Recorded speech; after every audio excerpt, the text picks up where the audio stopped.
Hi Aquarius, thanks for joining me for your August 2017 forecast.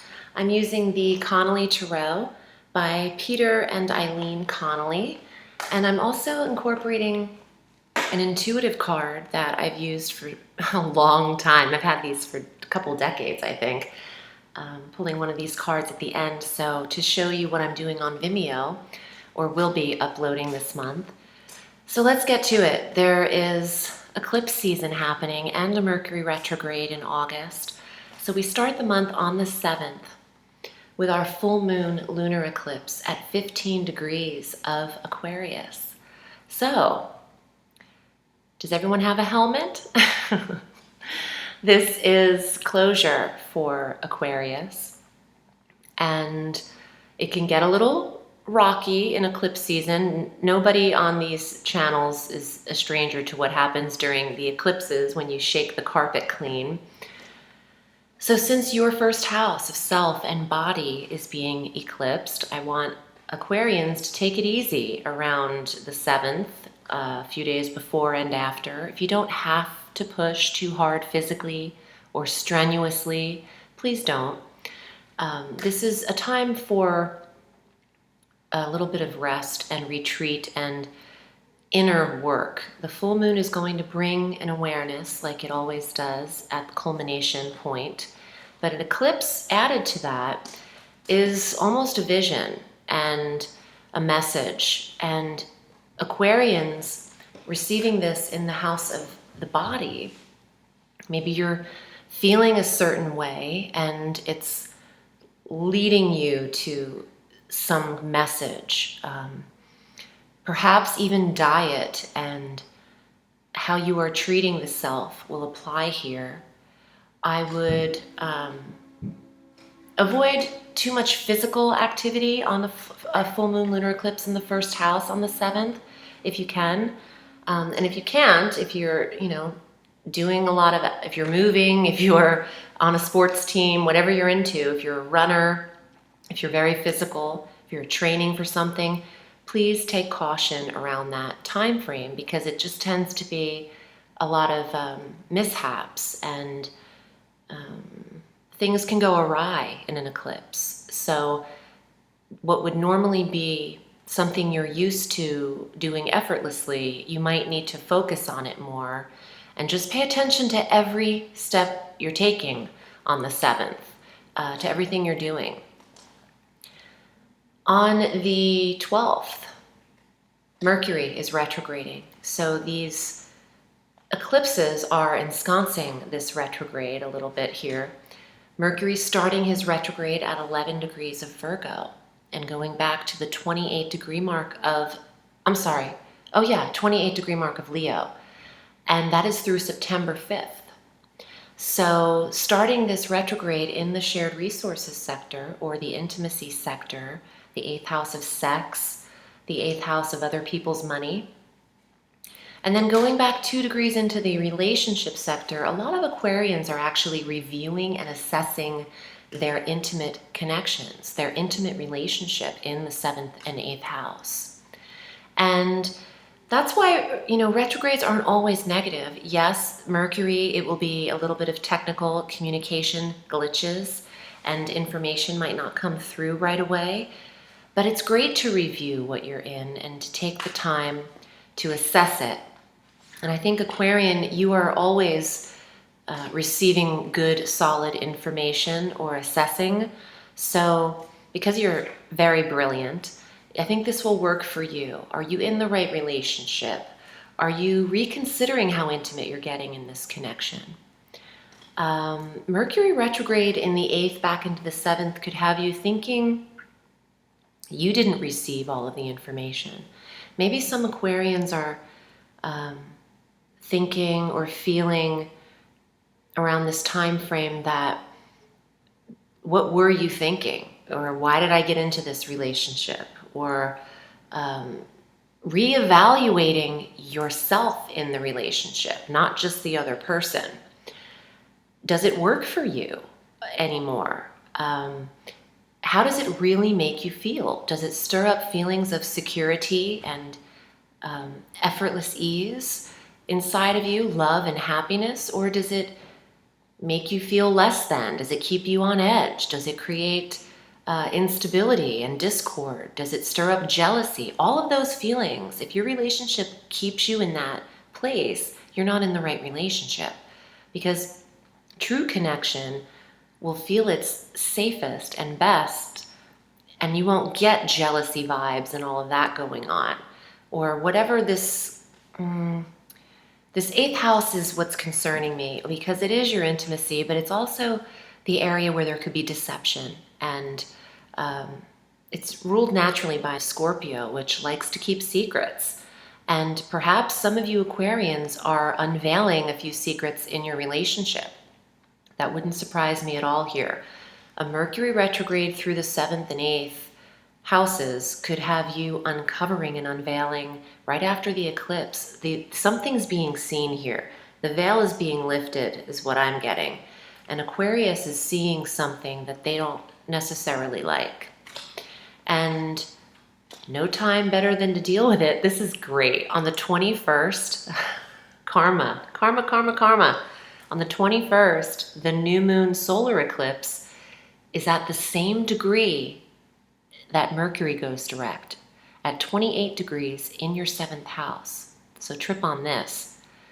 Eclipsing, something very, very strong is eclipsed into your awareness in the 1st house, specifically for Aquarians in this eclipse period. Your review of your relationship is occurring with Mercury retrograde through those sectors.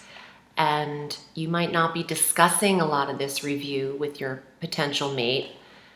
But then by the 21st, there's a new moon in your relationship. So you're either starting fresh outside of this relationship or starting fresh in a new relationship. It could be that you're starting fresh in the relationship you're in, but I have to say, I feel like with a new moon eclipse, something new could be eclipsed into the picture here. And what I'm getting too is that if Aquarian doesn't feel like they're being treated the way they should be treated in relationship, don't think for 1 second there isn't someone out there who will treat you the way you should be treated. Because there is. And you could actually eclipse them right into your life around the 21st of August, which would be amazing. And if you're not in relationship and you're not reviewing relationship in the retrograde, this could easily apply to business partnerships, how you are receiving your money, who's in charge of paying you, and starting new partnerships in business around the time of the 21st. If you're not in a relationship, this could still apply to old relationship. Mercury retrograde could bring in an old love for Aquarius and then have you start a new relationship with them. Because Mercury retrograde will bring in phone calls from the past. It's inevitable, whether that's friends or lovers. And what you do with it is your discretion. So choose wisely. On the 22nd, our sun enters Virgo. I also want to say, when Mercury is in Virgo and then retrograding back through all of Virgo from 11 degrees through 0 degrees, he'll be in opposition to Neptune in the sign of Pisces. And what this means, because so will the sun around the 22nd, the sun in Virgo conjunct Mercury will be in opposition to the planet of rose-colored glasses. So some Aquarians are in relationships or intimate 8th house connections, and they're not seeing them clearly.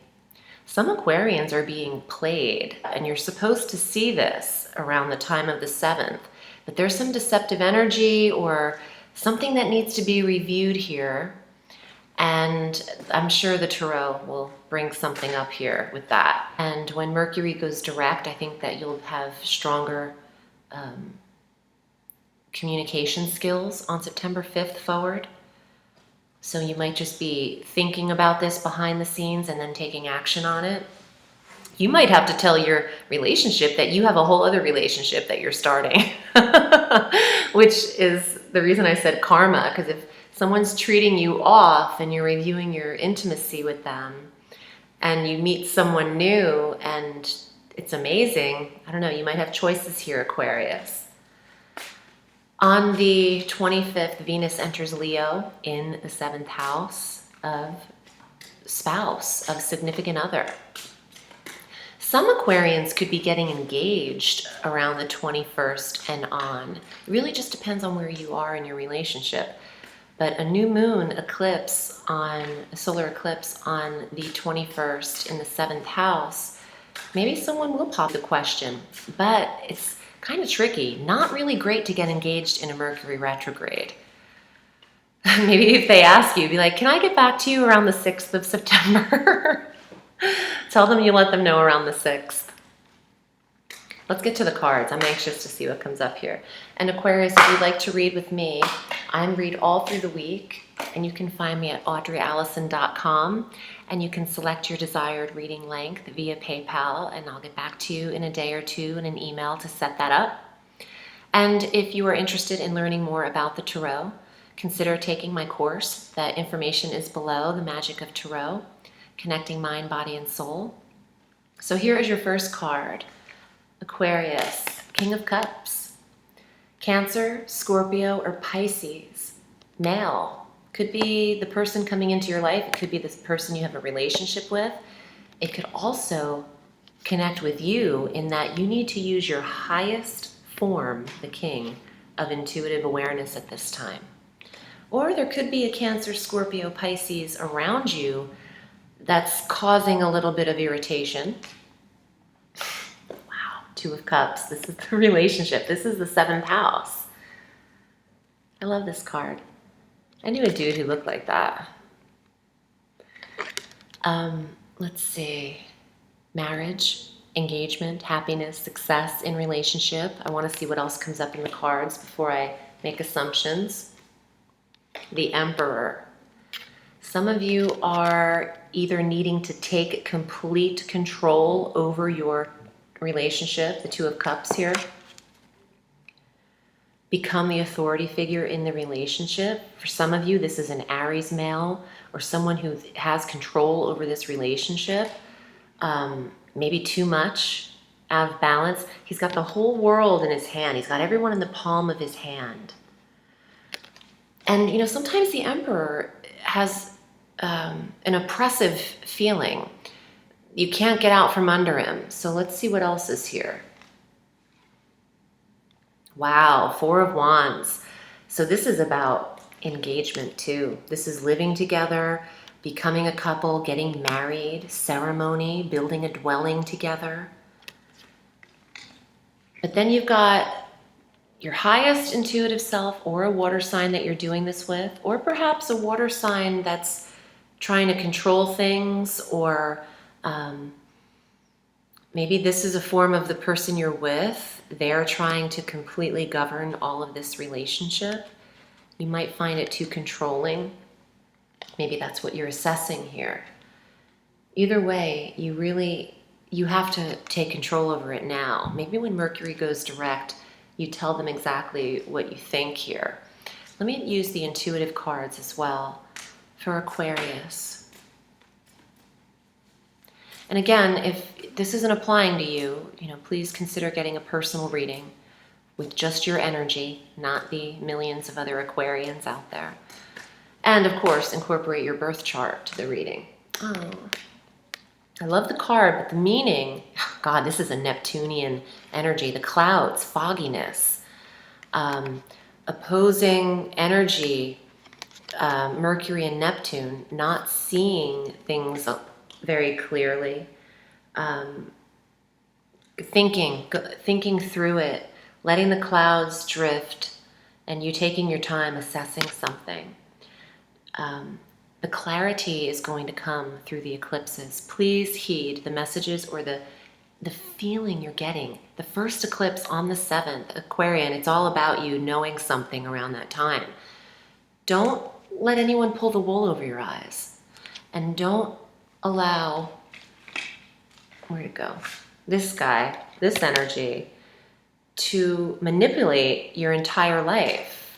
You can take control over where you're headed and create boundaries for you that they need to work around. And if they can't work around it, then they're not the one. Don't let the door hit you on the way out. That's the kind of feeling I'm getting with the Emperor. A little feisty, because it's ruled by Mars, that card. And there could be some bickering energy back and forth between you and relationship. So I would choose wisely. Again, go with that feeling. Relationships aren't supposed to keep you on your toes all the time. You're supposed to be able to relax into them. So I hope it works for you. And again, I'm wishing you a beautiful August. If you'd like a personal reading, you can find me at audreyalison.com. But remember, the sky is limitless, so reach for the stars.